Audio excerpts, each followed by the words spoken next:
Drama serial मुकद्दर का सितारा में आज की एपिसोड में हादिया को उसके ससुर कहते हैं कि फ़िज़ान ये लो, मैंने तुम्हें कुछ पैसे तुम्हारे हवाले किए हैं, जाओ जाके अपनी बीवी को शॉपिंग करवा के आओ। फ़िज़ान कहता है अच्छा। फ़िज़ान हादिया को ले जाता है और जाते हुए रास्ते में कहता है कि हादिया, मुझे तुम्हारा ये हेयर स्टाइल बिल्कुल भी नहीं पसंद है, मैं तो कल तुम्हें सैलून लेके जाऊँगा, वहाँ तुम्हारी कटिंग करवाएंगे, प्यारी से तुम्हारी हेयर कट करवा देंगे। जिस पर वो कहती है कि नहीं, मैं ये कटिंग नहीं करवाना चाहती, मुझे यही बाल पसंद है, मैं इसी में कम्फर्टेबल हूँ।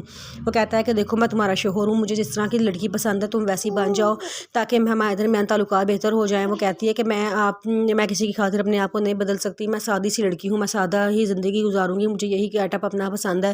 वो कहता है कि मेरी खातिर तुम अपनी वार्डरोब चेंज नहीं कर सकती, मेरी खातिर तुम अच्छे कपड़े पहना करो, ये तुम इस तरह कपड़े मुझे नहीं पसंद है। दरअसल मैं बाहर के मुंह में पला बड़ा हूँ, मुझे वहाँ की ड्रेसिंग ही पसंद है। तो वो कहती है कि आपकी खातिर मैं अपनी इक़्तिदार को नहीं छोड़ सकती, मुझे जो चीज़ों में मेरी हया है मैं उन्हीं में ही रहना पसंद करूँगी। वो कहता है अच्छा। फिर वो अपनी बीवी को लेकर मॉल जाता है, वहाँ से अच्छे अच्छे कपड़े दिलाता है। हादिया बड़ा खुश होती है, उसे यकीन ही नहीं आ रहा होता कि ये फ़िज़ान ही है। उतनी देर में शीना उसे फ़ोन करती है और कहती है कि तुम अपनी बीवी को लेकर घर से निकले हुए हो और अभी तक पहुँचे क्यों नहीं हो, कहाँ फिरते फिर रहे हो। वो कहता है कि मामा वो बड़ी बात है, जब मैं गैर लड़कियों के साथ फिर रहा हूँ कभी आपका फ़ोन नहीं आया मुझसे पूछने के लिए, आज मैं अपनी बीवी के साथ आया हूँ तो आपका मुझे फ़ोन आ गया कि आप कहाँ पे हो। तो वो कहती हैं कि हाँ बताओ ना तुम किधर हो। तो वो बताता है, कहता है कि ना मैं पापा ने रात पैसे दिए थे कि हादिया को शॉपिंग करवाओ, तो मैं उसे शॉपिंग करवाने लेके आया हुआ हूँ। शीना कहती है वाह, तुम्हारे बाप ने तुम पैसे दिए और तुम शॉपिंग के लिए आ गए, तुम्हें इनकार कर देना चाहिए था, वो लड़की इस काबिल नहीं है कि तुम्हारे साथ ज़िंदगी गुजारे। फ़िज़ान कहता है कि फ़िलहाल मैं अभी इस बारे में बात नहीं करना चाहता क्योंकि मैं मॉल में खड़ा हूँ और यहाँ सारे लोग मुझे देख रहे हैं, हम बाहर घर आके सुकून से बात करेंगे। शीना कहती है अच्छा। शीना लाहौर का मुल्क का सबसे बड़ा जो है मैरिज ब्यूरो को औरत को बुला लेती है। जब वो आती है तो उसे बताती है कि हमें बहुत अमीर बाहर के मुल्क का कोई लड़का चाहिए जो बड़े अच्छे लोग हों, सीधे साधे शरीफ लोग हों। तो वो कहती है कि अच्छा ठीक है, आप अपनी बेटी को बुला दें, मैं एक दफ़ा उनको देख लूँगी, जैसा आप रिश्ता कहेंगी वैसा ही आपको मिलेगा, 100% वही खूबियाँ होंगी जो आपने कही हैं। तो कहती है अच्छा ठीक है। वो कहती जाओ काम वाली को कहती जाओ नताशा को बुला के लाओ। नताशा अपने कमरे में बैठी होती है, काम वाली जाती कहती बीवी साहब आपको ना मैडम नीचे बुला रही हैं ड्राइंग रूम में। वो कहती है क्यों, खैरियत है। तो वो बताती है कि हाँ जी, वहाँ उन्होंने कोई शादी हॉल मैरिज ब्यूरो से कोई औरत बुलाई हुई है, उसको आपको मिलवाना है। तो कहती है अच्छा। वो बड़ा तैयार होती है, नीचे आती है, आते साथ ही कहती है कि ना अच्छा आप आई हैं मैरिज ब्यूरो से। वो कहती हैं कि हाँ जी बेटे आप नताशा हो। वो कहती है हाँ जी मैं नताशा ही हूँ। पहली बात आई है कि मैं आपको बता दूँ कि मुझे ऐसा लड़का पसंद है जो बाहर के मुल्क का हो, जो और जो वो अच्छा खासा अमीर खाते पीते का हो, उनका रहन सहन हमारे जैसा ही हो, और वो जो है ना आप मुझे ऐसा करना, मुझे दिखा देना, मैं खुद लड़का चूज़ कर लूँगी। उसकी मम्मा कहती हैं बेटा तुम कैसी बातें कर रही हो, मैंने सारी बातें उनको बता दी हुई हैं।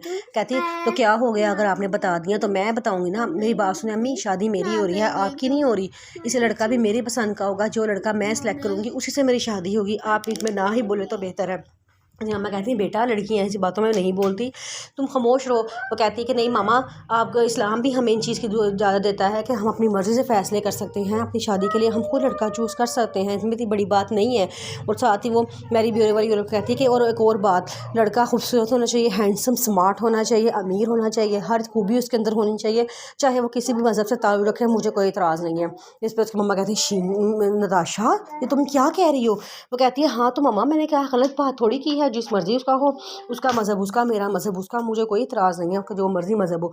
वो शीना कहती है तुम ऐसा करो, तुम जाओ मैं खुद ही बात कर लूँगी।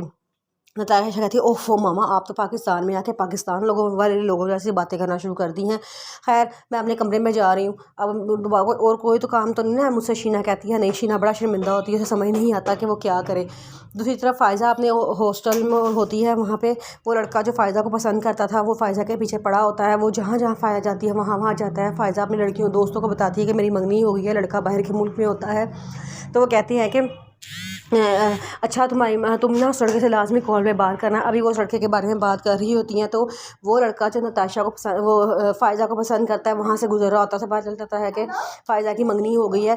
तो उसे बड़ा गुस्सा आता है, वो अपने दोस्तों से कहता है कि हमें होती हुई शादियाँ रुकवा दी हैं, मंगनी तो सिर्फ एक मंगनी है, देखना मैं कैसे ये मंगनी तुड़वाता हूँ। उसके दोस्त कहते हैं तो तुम क्या करोगे। वो कहता है तुम लोग देखते जाओ मैं इसे हासिल करने के लिए करता क्या हूँ।